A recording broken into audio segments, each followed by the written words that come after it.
இயேசுவில் அன்புக்குரிய சகோதர சகோதரிகளே, அனைத்துலக அரசராம் ஆண்டவர் இயேசுவை நாம் என்று அரசராக ஏற்று அவரை பின்பற்றி வாழ்வதற்காக இந்த திருவழிபாட்டினுடைய கடைசி ஞாயிறு நாம் ஆண்டவருக்காக நன்றி செலுத்த வந்திருக்கின்றோம்.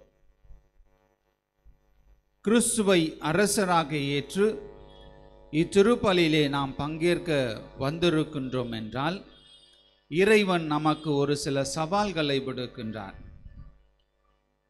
நான் அரசன் அல்ல, நான் ஒரு பணியாளனாக இருக்க விரும்புகின்றேன் என்று சொல்கின்றான். அதனால்தான் பிலாத்து அவரிடம் கேட்கும் பொழுது நீ அரசன் தானோ என்று அவருடைய அந்த ஒரு கேள்வியே அவன் எப்படிப்பட்ட வாழ்வு வாழ்ந்திருக்கின்றான் என்பதை நமக்கு புலப்படுத்துகின்றது. ஏனென்றால் அவனுடைய அரசவைக்கு ஏதாவது பாதகம் ஏற்பட்டு விடுமோ என்று எண்ணிதான், நீர் அரசனா? நான் ஏற்கனவே அரசனாக இருக்கின்றேன், உன்னை மக்கள் அரசராக ஏற்றுக்கொண்டார்கள் என்றால் என்னுடைய நிலைமை என்ன ஆகும்? அதைதான் இயேசு இன்று சவாலாக நமக்கு தருகின்றார்.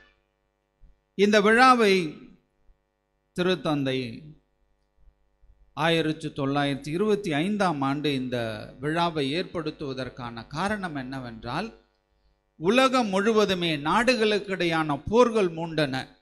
முதல் உலகப் போரும் இரண்டாம் உலகப் போரும் மக்களை அழித்து வந்தன.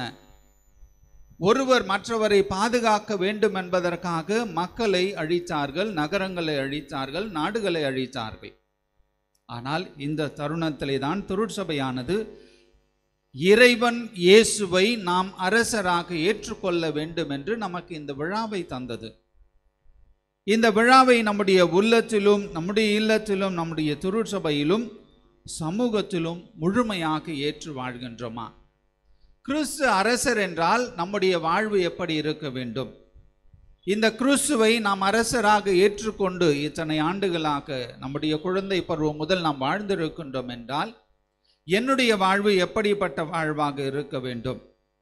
அதைவிட வேறு ஒரு கேள்வியை நம்முடைய மனதிலே எழுப்பினோம் என்றால், இன்றைய காலகட்டத்திலே நாம் வாழுகின்ற இந்த சமூக சூழலிலே ஒருவர் மற்றவரை அழித்து கொண்டு ஒருவர் மற்றவர் பதவிக்காக நாம் போராடி கொண்டிருக்கின்ற இந்த நிலையிலே ஆண்டவருடைய இந்த கிறிஸ்து அரசர் பெருவிழாவை நாம் கொண்டாடுவதற்கு, ஏனென்றால் நம்முடைய வாழ்வு எப்படிப்பட்டதாக இருக்க வேண்டும்? இன்று நாம் இந்த விழாவை கொண்டாடுவதற்கு ஏற்ற ஒரு தருணமா என்று சொன்னால் பதில் இல்லை என்று நம் அனைவருக்குமே தெரியும். ஏனென்றால் ஆண்டவர் ஏற்படுத்துகின்ற அந்த ஒரு நிலையான ஆட்சி இவ்வுலகிலே இன்னும் வரவில்லை. அதை நாம் வருவதற்காக நம்முடைய வாழ்வை தொடர்ந்து நடத்தி கொண்டிருக்கின்றோம். ஏனென்றால் ஆண்டவர் சொன்ன அந்த அரசாட்சி நம்மிலும் பிறரிலும் உருவெடுக்க வேண்டுமென்றால் அதிலே சிரமங்கள் அதிகம், சவால்கள் அதிகம், எதிர்ப்புகள் அதிகம், நம்மை அழிப்பவர்கள் அதிகமாக இருப்பார்கள்.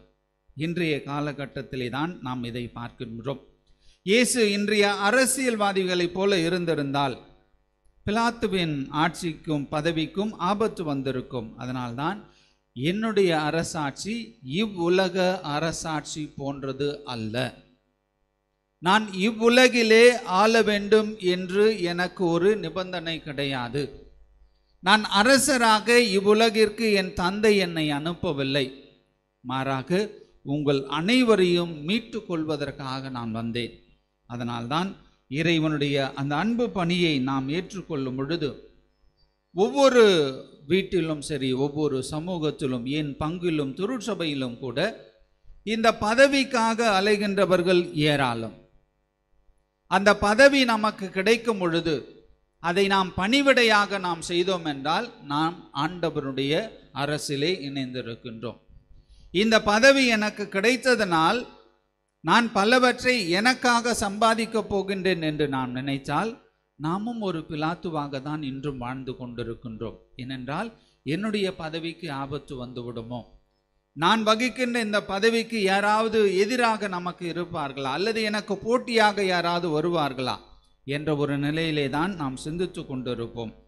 அதனால்தான் அரசியல்வாதி ஒருவன் தன்னுடைய மகனை அரசியலிலே ஈடுபடுவதற்காக அவன் முயற்சி செய்கின்றான். அவன் தன்னுடைய தந்தையை பார்த்து, நானும் உங்களைப் போல அரசியலுக்கு வர வேண்டும், எனக்கு என்ன அறிவுரை தருவீர்கள் என்று தன்னுடைய தந்தையை பார்த்து அந்த மகன் கூறும் பொழுது, நான் உண்மையாகவே மக்களுக்காக பணி செய்ய வேண்டும். இன்று நிறைய பேர் மக்களுக்கு பணி செய்ய வேண்டும் என்பதற்காக அரசியலை முன்னெடுக்கின்றார்கள். நாம் அரசியலிலே வந்துதான் மக்களுக்கு பணிவிடை செய்ய வேண்டும் என்று அல்ல, நம்முடைய உள்ளமும் நம்முடைய மனதும் நாம் பிறருக்காக கொடுக்கின்ற அந்த நேரமும் ஒழுங்காக இருந்தால் நாம் அனைவருமே மக்கள் பணி செய்கின்றவர்கள், ஆண்டவர் இயேசுவை போல. அதனால்தான் அந்த அரசியல்வாதி தன்னுடைய மகனுக்கு அறிவுரை கூறுகின்றான். என்ன என்றால், அரசியலிலே நீ கற்றுக்கொள்ள வேண்டிய முதல் பாடம் என்னவென்றால், அப்பா பிள்ளையை கூட நம்பக்கூடாது. இதுதான் அரசியலிலே நீ கற்றுக்கொள்ள வேண்டிய முதல் பாடம். யாரையும் நம்பாத. நீ உனக்கு மட்டும் நீதான் என்று நினைத்தால் நீ வெற்றி பெறுவாய். நான் எல்லாரையும் சேர்த்து ரொம்ப அன்பாக இருக்க போகிறேன்னா உன்னை அரசியலில் வச்சிருக்க மாட்டான். ஆனால் இந்த அரசியலை தான் இன்று நாம் நம்முடைய குடும்பத்திலே வாழ்ந்து கொண்டிருக்கின்றோம். அது கணவனோ மனைவியோ ஒரு தலைவர் பதவியை அல்லது அந்த குடும்பத்திற்கான ஒரு முன்னெடுப்பை எடுக்கும் பொழுது ஆண்டவர் இயேசு கற்றுத்தந்த அந்த படிப்பினைகளை நாம் பின்பற்றாவிட்டால் நாமும் கொடூரமான அரசியல்வாதிகளே, நம்முடைய நிலைக்கு ஏற்ற விதமாக. ஆனால் இயேசு எவ்வாறு நம்மை அழைக்கின்றார் என்றால், இயேசு நம்மை முழுவதுமாக நம்புகின்றார். அரசியலிலே நாம் கற்றுக்கொள்ளக்கூடிய நல்ல பாடம் தன்னுடைய மகனுக்கு சொன்னது, அப்பா பிள்ளையை கூட நீ நம்பக்கூடாது, அப்போ கூட என்னை கூட நம்பாத. ஆனால் ஆண்டவர் இயேசு கிறிஸ்து உங்களையும் என்னையும் நம்புகின்றார். அந்த நம்பி நீங்கள் அனைவரும் எனக்காக வாழ்வீர்கள், எனக்காக என்னை பின்பற்றுவீர்கள் என்று நம்பிதான் இத்தனை படிப்பினைகளை நமக்கு தந்திருக்கின்றார். நாம் இந்த திருப்பலிக்கு வந்திருப்பது கூட ஆண்டவரை ஏற்றுக்கொண்டு வாழ்வதற்கான ஒரு சூழ்நிலையை உருவாக்குகின்றோம் என்றுதான் நாம் வந்திருக்கின்றோம். ஆனால் இயேசு நம்மை நம்புவதற்கான காரணம் என்ன?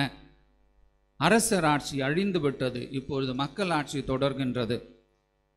ஏன் இந்த விழா என்று நாம் கேள்வி எடுத்தோம் என்றால், இயேசு எப்படிப்பட்ட சூழ்நிலையிலே வாழ்ந்து அவர் அரசராக இன்று நம் முன்பாக இருக்கின்றார் என்றால், அவருடைய பிறப்பு அரண்மனையிலே கிடையாது, மாட்டுத் தொழுவத்திலே இருந்தது. அவர் ஒரு செல்வர் கிடையாது, ஒரு சாதாரண ஒரு தச்சரனுடைய மகன். அவருக்கு படை வீரர்கள் கிடையாது, ஆனால் 12 அப்போஸ்தலர்கள் மட்டுமே இருந்தார்கள். இவருக்கு நாடு கிடையாது, வழிபோக்கன் போலதான் வாழ்ந்திருந்தார். தன்னையே தாழ்த்தி சாவை ஏற்றுக்கொண்டவர்தான் நம்முடைய இதய அரசர். தனக்கென எதுவும் வைத்து கொள்ளாமல், ஏன் தன்னுடைய உயிரையுமே தனக்காக வாழாமல் பிறருக்காக வாழ்ந்தவர் தான் நம் ஆண்டவர் இயேசு கிறிஸ்து. அவரை தான் இன்று நாம் அரசராக ஏற்றுக்கொள்கின்றோம். அவர் அரசராக வைத்திருந்த அந்த பொருட்கள் என்ன, பதவிகள் என்ன, ஆட்கள் என்ன?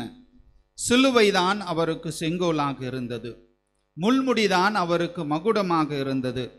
அவருடைய வறுமை, தாழ்ச்சி, தியாகம்தான் அரச மகிமைக்கு அவரை உயர்த்தியது. இன்று நம்மை உயர்த்துகின்ற வாழ்வை நாம் வாழ்கின்றோமா? அல்லது ஆண்டவர் இயேசு நமக்கு கற்பித்தது போல அன்பையும் பாசத்தையும் மன்னிப்பையும் பிறருக்காக வாழ்கின்ற ஒரு சூழ்நிலையும் நாம் உருவாக்குகின்றோமா? இன்று மனிதகுலம் ஒருவர் மற்றவரை அழித்து வாழ்கின்ற இந்த சமயத்திலே பிலிப்பியருக்கு எழுதிய திருமுகம் 2ஆம் அதிகாரம் 5வது வசனம் இந்த வாரம் முழுவதுமாக நம்முடைய உள்ளத்திலே உருவெடுத்து அதை வாழ்வாக்க இறைவன் நம்மை அழைக்கின்றார். கிறிஸ்து இயேசு கொண்டிருந்த மனநிலையே உங்களில் இருக்கட்டும். கிறிஸ்து எப்படி வாழ்ந்தாரோ அப்படியே நாம் வாழ வேண்டும். கிறிஸ்து எப்படி பிறருக்காக போதித்தாரோ அப்படியே நம்முடைய வாழ்வு மாற வேண்டும். கிறிஸ்து எவ்வாறு பிறரை மன்னித்தாரோ அப்படியே நாம் மன்னிக்க வேண்டும்.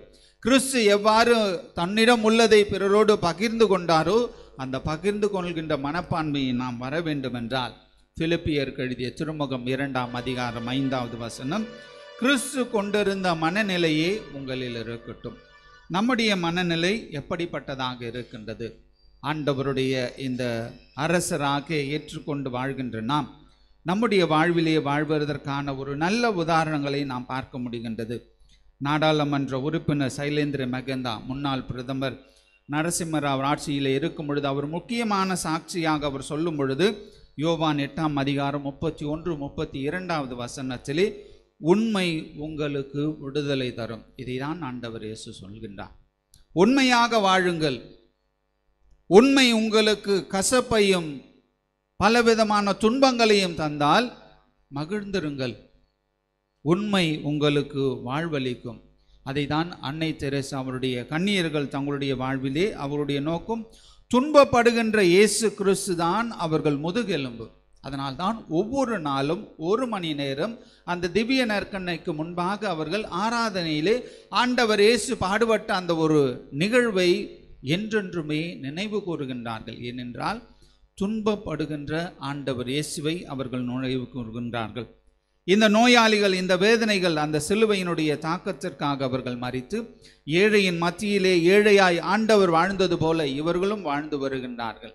இவர்கள் ஆண்டவர் இயேசுவை அரசராக ஏற்றுக்கொண்டவர்கள். உண்மைக்கு சான்று பகர்வதே என் பணி, இதற்காகவே உலகிற்கு வந்தேன், உண்மையை சார்ந்தவர் எவரும் என் குரலுக்கு செவி மடுக்கின்றார்கள். நாம் ஆண்டவருடைய குரலுக்கு செவி மடுக்கின்றோம் என்றால் இந்த உண்மையான வாழ்வு நாம் வாழ வேண்டும். இந்த உண்மையுடனும் நேர்மையுடனும் வாழ்ந்தால் மட்டுமே இவ்விழாவிலே நாம் மகிழ்ந்திருக்க முடியும். இல்லை என்றால் நாம் நம்முடைய வாழ்வை சற்று அதிகமாக அல்லது நம்முடைய வாழ்வை சற்று வித்தியாசமாக நாம் வாழ்ந்திருந்தால் ஆண்டவர் இன்று நமக்கு இந்த பொது காலத்தினுடைய கடைசி ஞாயிறிலே நம்மை சிந்திக்க அழைக்கின்றார். மண்ணாசையும் பொன்னாசையும் பெண் ஆசையும் நாம் விட்டு வாழும் பொழுது, அதனால்தான் நம்முடைய உள்ளங்களிலே இருக்கின்ற ஒவ்வொரு தீமையும் களைவதற்காக ஆண்டவர் நமக்கு தருகின்றார்.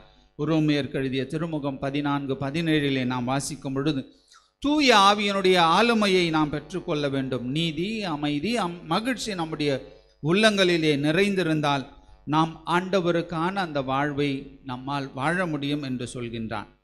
இன்று நாம் அரசராக ஏற்றுக்கொண்டிருக்கின்ற அந்த இயேசுவை நமக்காக துன்புற்ற அரசர், மன்னிக்க இயேசு தயாராக இருந்தார், மீட்பை வழங்கும் அரசராக இருந்தார். இதைதான் இன்று இந்த விழாவிலே இறைவன் நமக்கு தருகின்ற ஒரு சிறப்பான பாடம். நமக்காக துன்புற்ற அரசர். நாம் யாருக்காக துன்பப்படுகின்றோம்? என்னுடைய குடும்பத்திற்காக அல்லது நம்முடைய குடும்பத்திற்காக நான் சிறு சிறு தியாகங்களை நான் புரிந்தேன் என்றால் ஆண்டவர் இயேசுவுடைய அரசாட்சியிலே நாம் இணைந்திருக்கின்றோம். என்னுடைய இயேசுவினுடைய ஆட்சியிலே நாம் பங்கெடுப்பதற்கு இந்த சிறு துன்பங்களை தாங்குவதற்கான மனநிலை ஆண்டவர் எனக்கு தந்திருக்கின்றார் என்றால் நாம் ஆண்டவருடைய அரசாட்சிக்கு நெருங்கி வந்திருக்கின்றோம். அதை தான் ஆண்டவர் இன்று நம்மை பார்த்து சிறப்பாக கேட்கின்றார். இன்று இவ்வுலகிலே வாழ்கின்ற இந்த மனிதர்கள் பிறருக்காக உங்களுடைய இன்ப துன்பங்களை சகித்து கொள்வதற்கு தயாராக இருக்கின்றீர்களா? அதை தான் மன்னிக்கின்ற கிறிஸ்து அரசர். இவர் மன்னிப்பினுடைய ஒரு சிகரம். தன்னை இகழ்ந்தவர்களை, தன்னை துன்பப்படுத்தியவர்களை, தன்னை துயரப்படுத்தியவர்களை, ஏன் தன்னை சாகடிக்க போகின்ற மகளை கூட மன்னித்தவர் அவர். இவர் மன்னிப்பிற்கு ஒரு மிகப்பெரிய ஒரு எடுத்துக்காட்டை நமக்கு தந்திருக்கின்றார். அதனால்தான் இன்று அவரை நாம் அரசராக ஏற்றுக்கொள்கின்றோம். அதே போல மீட்பை வழங்கும் அரசர். நாம் இதே வாழ்விலே வாழ்ந்துவிடக்கூடாது, இதே நிலையிலே நாம் அழிந்து போகக்கூடாது. அவருடைய மீட்பு பணியிலே, அவருடைய மீட்பு பாதையிலே, அவருடைய மீட்பின் அரசிலே நாம் பங்கெடுக்க வேண்டும் என்று ஆண்டவர் விரும்பினார். அதைதான் இன்று நம்மை பார்த்து அழைக்கின்ற அந்த துன்புற்ற அரசர், மன்னிக்கின்ற அரசர், மீட்பை வழங்குகின்ற அரசர் நம்மை அழைக்கின்றார். இவர் ஒரு தலை சிறந்த தலைவன், தலைவர்களுக்கெல்லாம் ஒரு சிறந்த உதாரணமாக இருந்தவர். ஏனென்றால் தனக்காக வாழவில்லை, பிறருக்காக வாழ்ந்தவர். மக்களினுடைய துன்பங்களை ஏற்றுக்கொண்டவர். யாரெல்லாம் அவரை நோக்கி புதுமைகளை தாங்கி வந்திருக்கின்றார்களோ, எனக்கு இந்த உதவி தேவை என்று அந்த குருடர்களும் முடவர்களும் தொழுநோயாளர்களும் அவரிடம் வரும் பொழுது அவருடைய துன்பங்களை தாங்கிக் கொண்டார். அதனால்தான் திருப்பாடலிலே அவர் நம்முடைய துன்பங்களை தாங்கிக் கொள்கின்றார், நமக்கு புது வாழ்வு தருகின்றார், நமக்கு மீட்பு தருகின்றார் என்று நாம் படிக்கின்றோம். அதை தான் கிறிஸ்து வேறுபாடுகளை கடைந்து எல்லோரையும் ஒன்றிணைக்கின்றவர் நம் ஆண்டவர் இயேசு கிறிஸ்து. இறை இயேசுவில் அன்புக்குரியவர்களே, இந்த அன்பின் அரசரை, இந்த மன்னிப்பின் அரசரை, இந்த பாதுகாக்கும் அரசரை, பரிவோடு பேசுகின்ற அரசரை, பாசத்தோடு பேசுகின்ற அந்த அரசரை நாம் ஏற்றுக்கொண்டு வாழ வேண்டும் என்றால் துன்பங்களை சகித்து கொள்வோம். துன்பங்களை ஏற்றுக்கொண்டு வாழ்வதற்கான சூழ்நிலையை உருவாக்குவோம். ஏனென்றால் இவர் நமக்கு கற்றுத்தருகின்ற இந்த பாடம், மீட்பினுடைய விலை துன்பம். நீங்கள் மீட்பு பெற வேண்டுமென்றால் சிலுவைகளை ஏற்றுக்கொள்ள வேண்டும் என்று சொன்னவர் இந்த அன்பின் அரசர். இவருடைய அன்பின் விருந்திலே பங்கெடுக்க வந்திருக்கின்ற நாம், இந்த அரசருக்குரிய தன்மைகளை போற்றுகின்ற நாம் அவராகவே மாறுவதற்காக தொடர்ந்து திருப்பலியிலே மன்றாடுவோம். ஆமென்.